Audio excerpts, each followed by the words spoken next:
Hello guys, welcome back to my channel, Amaya TV. Magluluto lang ako ng kamuting bagin. Ilalaga ko lang ito. Tapos, titimplahan ko ayon sa kanilang panlasa. Paborito ko ito guys, yung kamuting bagin. Mapa Pinoy recipe o mapa Chinese recipe, talagang masarap siya.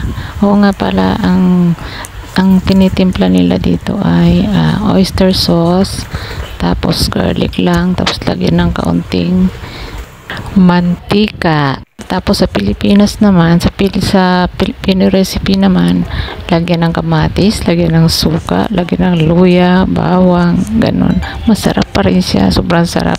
Marami kang makakain na kanin. Oo nga pala guys, magkaiba pala ang paghimay ng kamuting bagin dito at saka sa Pilipinas.